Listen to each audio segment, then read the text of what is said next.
you do say that the industry and the scene have something in common. And I think it's always, these two words are kind of, yeah, the scene is for non-profit, for creativity, industry for profit. But they are driven by people, as you see, just said about those ENS officers. Absolutely. They're driven by people, but they're driven by driven people. They're relentless. These people are relentless. And, I think Enya is a character who really, what again, you wouldn't really associate her with any kind of DIY.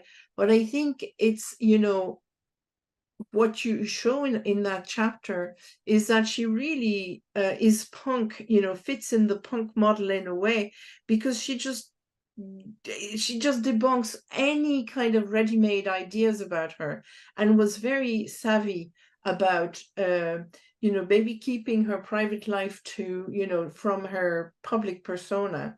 I mean, is it a manufactured persona, the reclusive person, or the ballet between, no, I'm not a reclusive person, yes, she is, and so on. So she's an interesting character, and you know not not somebody who is created by the record industry, but shows really genuine creativity and enough innovation. So maybe you'd like to say a little bit more, and particularly since she's a woman within that industry, her place in the Irish music industry.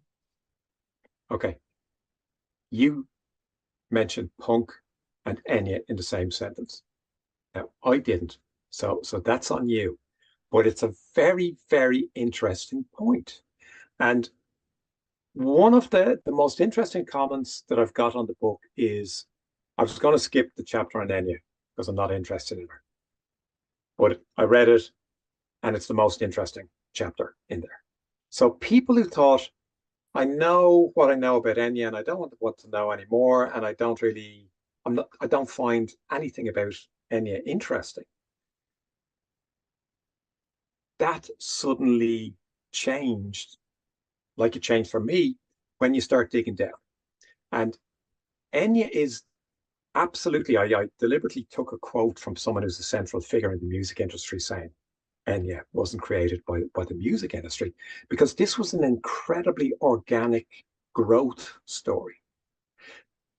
Enya is one of the most successful female solo acts in history. And in Ireland, I think she's not appreciated for, people don't realize the level of success that she's attained.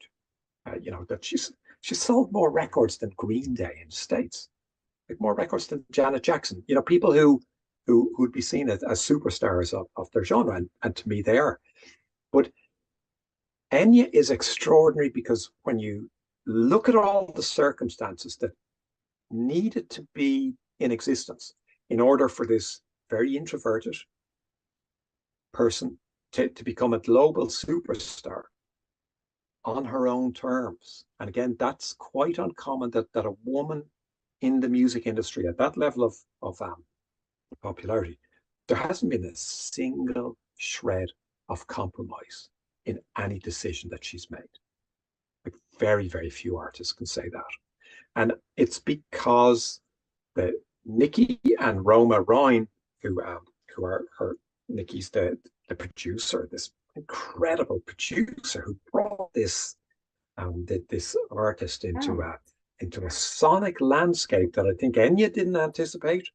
Maybe Nikki had a bit of a vision about it, but it was certainly, in terms of someone being a multi-million selling artist, no one globally had done that before. And to have the sustained career that Enya has enjoyed, no one else has replicated that in that genre. So it's remarkable from that point of view that the mythology is, oh, she's so mystical and she's so dreamy and she's so out there, and she's a woman of complete mystery. And then you look at, well, how come she was keeping a diary that was then published during her early success, where she was clearly involved in every decision about her career. And by the way, a career that then turned out to be the career of one of the most successful female artists on the planet. So there's a lot to be appreciated about that DIY. A major label wouldn't have invested in Enya. And we know that because where's the successful Enya that was dreamt up by a major label in California or New York or London or anywhere else? It just hasn't been replicated. So there's something extraordinary about the combination of circumstances and ingredients that had to go in to make her very successful. And you mentioned traditional Irish music in Ireland, and Nicky Ryan came out of the traditional Irish music background. And our traditional music, the enterprise of traditional music in Ireland, especially the more adventurous side of things like the Bothy Band or Planksty or even Day Dannon. The enterprise behind those was more sophisticated than the enterprise behind the show bands. And the show bands never exported. There's a lot of mythology about Joe Dolan's success and the first Western artist to play Russia, which is a crock. It's untrue.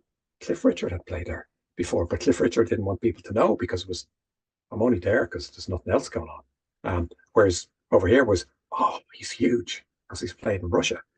But the enterprise of our traditional music, because these people were working, they were touring the States, they were touring Germany, Clonard were breaking, out of mainstream continental Europe. So there was a savviness, there was an exposure to the global music industry that was very, very sophisticated and brought a huge educated component to the Irish music industry. And out of that comes Nicky Ryan. And I think I mentioned in the book some of the quotes from Faulkner O'Kellig, who later managed Sinead O'Connor and Boomtown Rats and Bananarama and people like that. And he was working with Clonard. He was a great supporter of Irish bands, and he was touring around. He was the manager, and Nicky was the sound technician. And he saw a genius in Nicky for manipulating sound and for understanding artists and the market. And there's the famous thing where at the tribe gigs, people would clap along. They might have had a few pints to be clapping along, and then you couldn't hear this incredible, beautiful, sometimes subtle music and the melodies. So he'd bring, Faulkner was saying that with any other sound person, they'd just make the band sound louder. But Nicky thought, no, I'll just turn the band down to almost zero. So they're almost acoustic. So people have to stop clapping to listen to it. But he was also a great experimenter. He was a brilliant technical engineer with oodles of imagination. And he worked with Clonard. I think there was a certain frustration at some level that maybe Clonard could go a little bit further if they were a bit more experimental. And Clonard didn't agree with his vision. So he left at the same time that Enya, who had been a small part of Clonard and a recent part, and he just took this, the most unlikely global superstar, the most unlikely global success story, and made her into just that, into a multi-million seller.